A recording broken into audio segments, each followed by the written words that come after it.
പ്രവാസ ലോകത്തെ വാർത്തകളും വിശേഷങ്ങളും അതുപോലെ മാറി മാറി വരുന്ന നിയമങ്ങളും നേരത്തെ അറിയാൻ ഈ ചാനൽ സബ്സ്ക്രൈബ് ചെയ്യൂ. അടുത്തുള്ള ബെല്ലൈക്കൺ എനേബിൾ ചെയ്യാൻ മറക്കേണ്ട.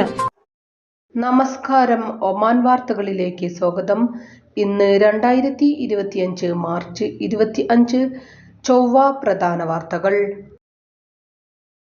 തെക്കൻ ബാത്തിന ഗവർണറേറ്റിൽ പൊതുക്രമസമാധാനം തടസ്സപ്പെടുത്തുകയും സമാധാനാന്തരീക്ഷം നഷ്ടപ്പെടുത്തുകയും ചെയ്ത് മോട്ടോർ ബൈക്ക് ഓടിച്ച 55 പേരെ റോയൽ ഒമാൻ പോലീസ് അറസ്റ്റ് ചെയ്തു. 55 ബൈക്കുകൾ പിടിച്ചെടുത്തു. റുസ്താഖ് വിലായത്തിലെ അൽ മഅ്വലി പ്രദേശത്ത് കഴിഞ്ഞ ദിവസമാണ് സംഭവം. ഒരു സംഘം ബൈക്ക് യാത്രികരാണ് ബൈക്കുമായി സാഹസിക പ്രകടനത്തിലും ഗതാഗതം താറുമാറാക്കുന്ന പ്രവൃത്തിയിലും ഏർപ്പെട്ടത്. ഇതിന്റെ ദൃശ്യങ്ങളും സാമൂഹിക മാധ്യമങ്ങളിൽ പ്രചരിച്ചിരുന്നു. പ്രതികൾക്കെതിരെ നിയമ നടപടികൾ സ്വീകരിച്ചതായും പോലീസ് പ്രസ്താവനയിൽ അറിയിച്ചു.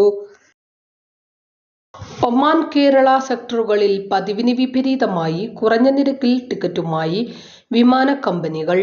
മുൻവർഷങ്ങളെ അപേക്ഷിച്ച് പകുതി നിരക്കിൽ ടിക്കറ്റ് ലഭിക്കുന്ന സന്തോഷത്തിലാണ് ഒമാനിലെ പ്രവാസി മലയാളികൾ. പെരുന്നാളിന് തൊട്ടു മുമ്പുള്ള ദിവസങ്ങളിൽ വരെ 50 റിയാലിൽ താഴെ മാത്രമാണ് ടിക്കറ്റ് നിരക്ക്. മുൻവർഷങ്ങളിൽ 3 ഇരട്ടി വരെ ടിക്കറ്റ് നിരക്ക് ഉയർന്നിരുന്ന റംസാനിലെ അവസാന ദിനങ്ങളിലും ഇത്തവണ താരതമ്യേന കുറഞ്ഞ ചെലവിൽ ടിക്കറ്റുകൾ ലഭ്യമാണ്. മസ്കത്തിൽ നിന്ന് കോഴിക്കോട്ടേക്കാണ് നിരക്ക് കുറവുള്ളത്. നിരക്ക് കൂടുതൽ തിരുവനന്തപുരത്തേക്കുമാണ്. സലാലയിൽ നിന്നുള്ള നിരക്കുകളിലും വലിയ വർധനവ് ഇത്തവണയില്ല. മാർച്ച് 30, 31 തീയതികളിലാണ് പെരുന്നാൾ ആവാൻ സാധ്യതയുള്ളത്. മാർച്ച് 29 എയർ ഇന്ത്യ എക്സ്പ്രസിൽ മസ്കത്തിൽ നിന്നും കോഴിക്കോട്ടേക്ക് 59 റിയാലിന് ടിക്കറ്റ് ലഭിക്കും.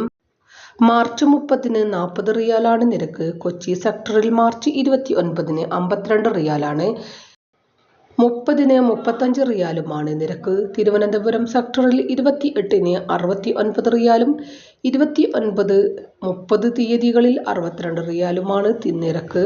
പെരുന്നാളിന് പിന്നാലെയുള്ള ദിവസങ്ങളിലും ടിക്കറ്റ് നിരക്ക് വീണ്ടും കുറയുമെന്നും വെബ്സൈറ്റുകൾ വ്യക്തമാക്കുന്നു. അതേസമയം ടിക്കറ്റ് നിരക്ക് കുറവാണെങ്കിലും മുൻകാലങ്ങളെ അപേക്ഷിച്ച് ഇത്തവണ പെരുന്നാളിന് നാട്ടിലേക്ക് ടിക്കറ്റ് എടുത്തവർ കുറവാണെന്ന് ട്രാവൽ ഏജൻസികൾ പറയുന്നു.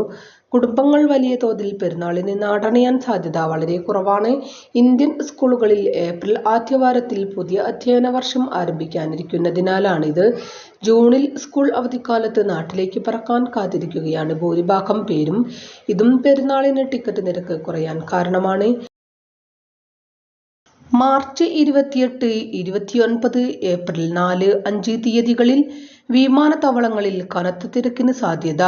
പെരുന്നാൾ അവധി ആയതിനാൽ ധാരാളം യാത്രക്കാർ പുറപ്പെടുകയും എത്തുകയും ചെയ്യുന്നതിനാലാണിത്. ഈദുൽ ഫിത്തർ അവധി ദിവസങ്ങളിലും തൊട്ടുമുമ്പും ശേഷവും തിരക്കേറിയ വാരാന്ത്യങ്ങൾ പ്രതീക്ഷിക്കുന്നു. ഈ കാലയളവിൽ വിമാനത്താവളത്തിലേക്കുള്ള പാതകളിലും ഗതാഗതക്കുരുക്ക് പ്രതീക്ഷിക്കാം. മസ്കത്തിൽ നിന്ന് പുറപ്പെടുന്നവർ കാലതാമസം ഒഴിവാക്കാൻ സമയം ക്രമീകരിക്കണം. ടെർമിനൽ മുന്നിലെ ഏറ്റവും തിരക്കേറിയ പുറപ്പെടൽ തീയതികൾ മാർച്ച് 28, 29, 30 തീയതികളിലും ഏപ്രിൽ 4, 5, 6 തീയതികളിലുമായിരിക്കും. ആയിരക്കണക്കിന് ആളുകൾ അവധിക്കാല യാത്രയ്ക്കായി വിദേശത്ത് പോകും. വിമാനം പുറപ്പെടുന്നതിന് 3 മണിക്കൂർ മുമ്പ് വിമാനത്താവളത്തിൽ എത്തുകയും അവരുടെ ബോർഡിംഗ് സമയം ശ്രദ്ധിക്കുകയും വേണം.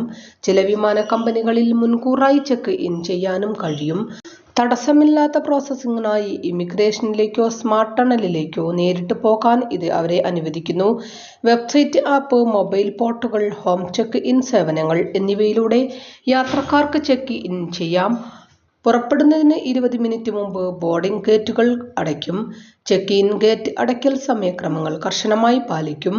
പ്രീമിയം, ഇക്കണോമി അല്ലെങ്കിൽ ഇക്കണോമി ക്ലാസിക്കൽ ബുക്ക് ചെയ്തിട്ടുണ്ടെങ്കിൽ പുറപ്പെടുന്നതിന് 90 മിനിറ്റ് മുമ്പ് പാസ്പോർട്ട് നിയന്ത്രണവും സുരക്ഷാ സംവിധാനവും പാലിക്കാനും വിമാനത്തിന് 60 മിനിറ്റ് മുമ്പ് ഗേറ്റിൽ എത്താനും ശ്രദ്ധിക്കണം. ഫസ്റ്റ് അല്ലെങ്കിൽ ബിസിനസ് ക്ലാസ്സിൽ ബുക്ക് ചെയ്തിട്ടുണ്ടെങ്കിൽ പുറപ്പെടുന്നതിന് 45 മിനിറ്റ് മുമ്പ് ഗേറ്റിൽ എത്താനും നിർദ്ദേശിക്കുന്നു. റംസാനിൽ അനധികൃത തെരുവു കച്ചവടങ്ങൾ വ്യാപിച്ചതോടെ കർശന നടപടികളുമായി നഗരസഭാ അധികൃതർ. ഉപഭോക്താക്കൾ കൂടുതലായി തേടിയെത്തുന്ന ഉൽപ്പന്നങ്ങളാണ് വാഹനങ്ങളിൽ വെച്ചും വഴിയരികിലെ മരത്തണലിലും കച്ചവടം തകൃതിയായി നടക്കുന്നത്. അധികൃത ലാബുകളിൽ പരിശോധനയ്ക്ക് വിധേയമാക്കാത്ത ഉൽപ്പന്നങ്ങളാണ് ഇത്തരത്തിൽ വിൽപ്പനയ്ക്കെത്തുന്നവയിൽ ഏറെയും. ഇത് ആരോഗ്യ പ്രശ്നങ്ങൾക്ക് ഇടവരുത്തുന്നതിനാലാണ് നഗരസഭ പരിശോധിക്കുന്നത്. അനുമതിയില്ലാതെ കച്ചവടം നടത്തുന്നവരാണ് ഇവരിൽ ഏറെയും. പഴം, പച്ചക്കറികളാണ് ഇത്തരത്തിൽ വഴിക്കച്ചവടക്കാരിൽ നിന്ന് കൂടുതലായി ലഭിക്കുന്നത്.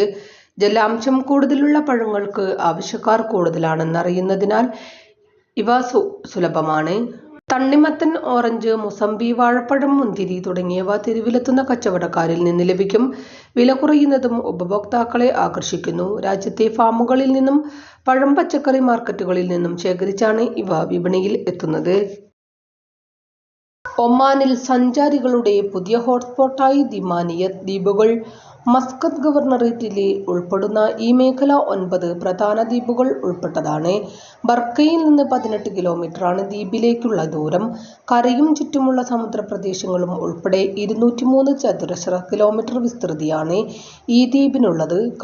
കഴിഞ്ഞ വർഷം ദിമാനിയത് ദ്വീപിലെ നാച്ചുറൽ റിസർവിലെത്തിയത് 96,625 സന്ദർശകരാണ്. 2023 സഞ്ചാരികളുടെ എണ്ണം 71,263 ആയിരുന്നു.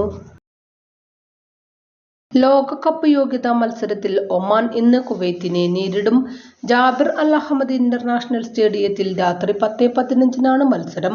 മുന്നോട്ടുള്ള പ്രയാണത്തിന് ഇന്നത്തെ വിജയം അനിവാര്യമാണെന്നിരിക്കെ മികച്ച പോരാട്ടം പുറത്തെടുക്കാൻ തയ്യാറെടുപ്പിലാണ് ചെമ്പട.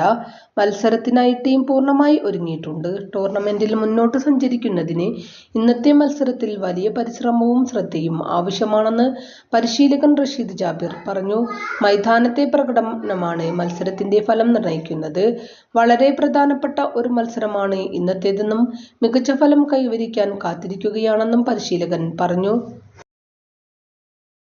ഇതോടുകൂടി ഇന്നത്തെ വാർത്തകളും വിശേഷങ്ങളും ഇവിടെ അവസാനിക്കുന്നു.